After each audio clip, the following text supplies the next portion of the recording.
नमस्कार दोस्तों, स्वागत है आपका हमारे यूट्यूब चैनल पर।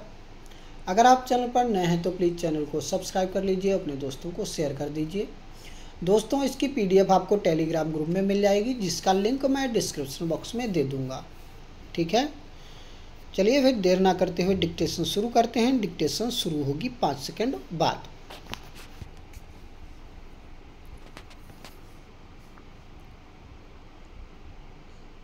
स्टार्ट।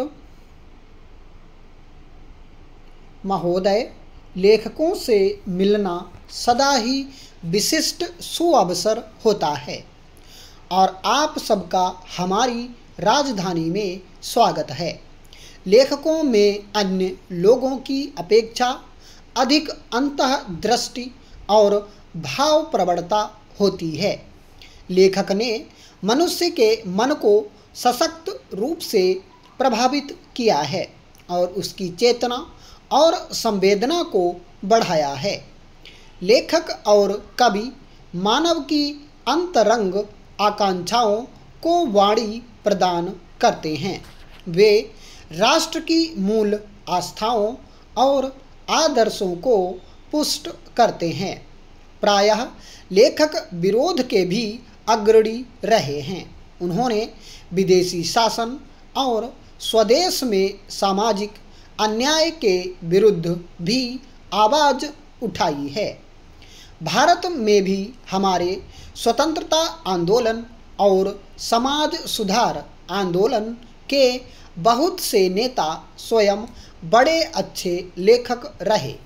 कुछ अन्य का लेखकों और विचारकों से निकट का संबंध रहा।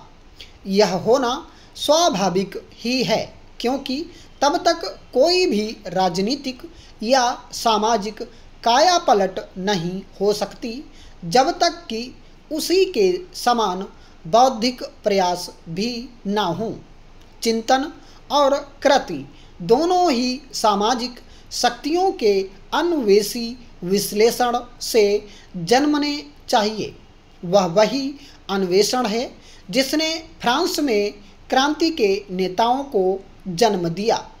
रूस में इसने लेनिन और गोर्की को, और भारत में टैगोर, गांधी और नेहरू को पैदा किया।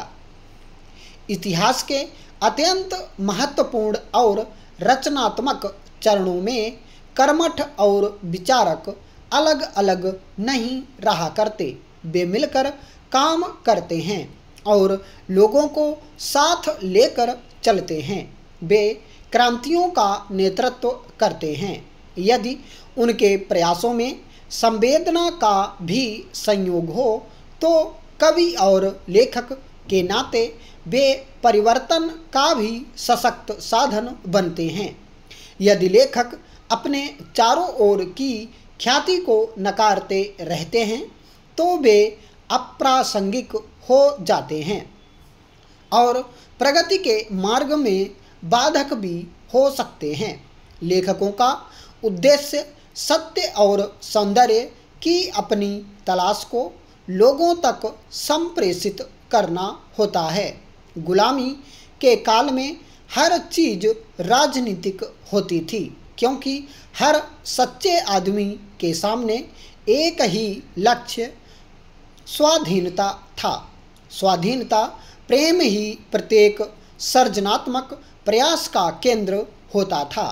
अफ्रीका और एशिया के अधिकांश राष्ट्र अब स्वतंत्रता प्राप्त कर चुके हैं। अब हम अपने ही देश में परदेशी होने के तिरस्कार को दूर कर चुके हैं। फिर भी हमारे दो महाद्वीपों में कुछ ऐसे लोग हैं जो स्वतंत्रता और समानता के लिए संघर्षरत हैं।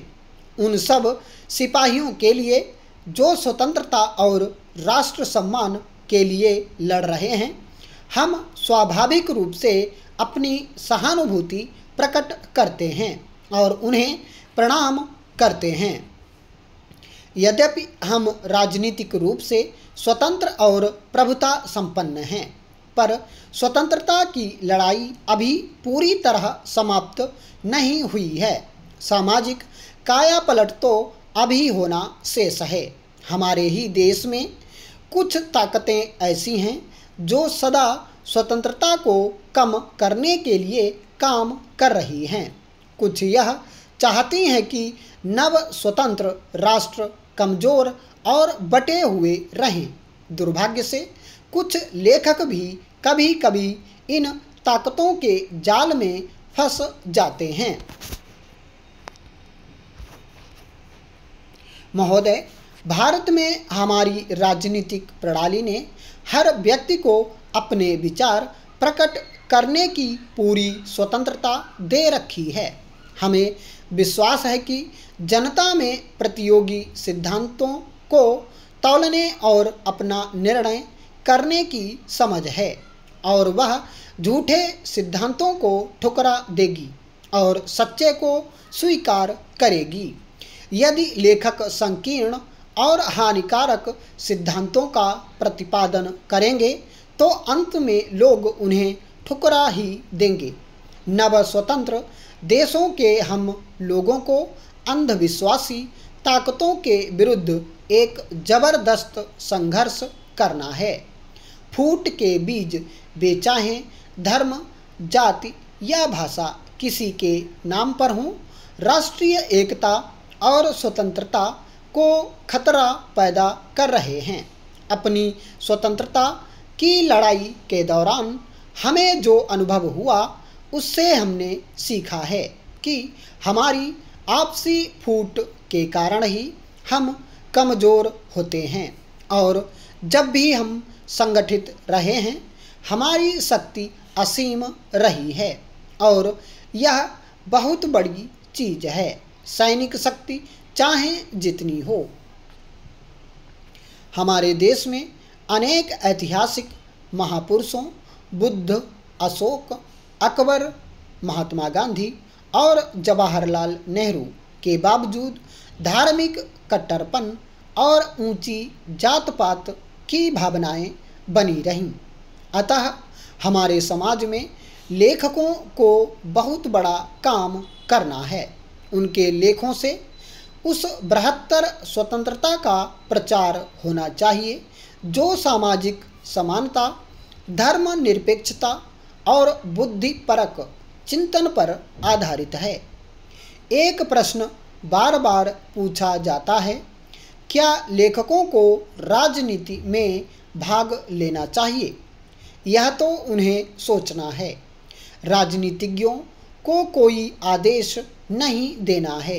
लेखक चाहे राजनीति में आएं या न आएं, जीवन की चुनौतियों और जोखिमों को वे नज़रअंदाज नहीं कर सकते। वे जनता के सुख दुख की उपेक्षा नहीं कर सकते, अन्यथा वे किस प्रकार के साहित्य का सृजन करेंगे? क्या उन्हें अपने काव्य और निबंधों, अपने नाटकों और उपन्यासों द्वारा जीवन को समृद्ध नहीं करना चाहिए? छपाई, शिल्प और प्रसारण को हमेशा मानव कल्याण और लोगों की भलाई के लिए ही नहीं उपयोग किया गया है। असंख्य पुस्तकें और पत्र पत्रिकाएं ऐसी हैं जो पक्षपात, घृणा और हिंसा का प्रचार करती हैं।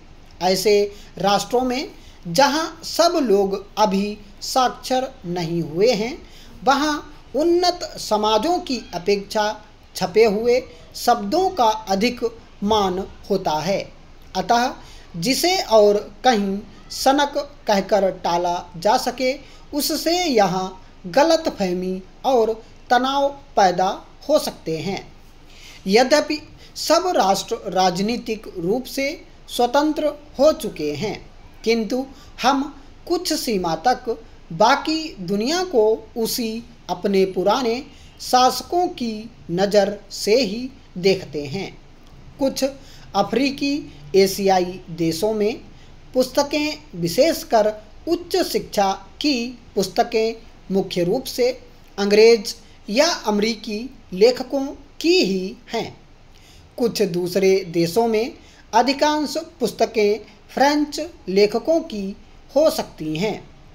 निश्चय ही अंग्रेजी और फ्रेंच दोनों भाषाओं में खुले दिमाग के विद्वान हैं, किंतु क्या अपने राष्ट्र के प्रति झुकाव से कोई बच सकता है?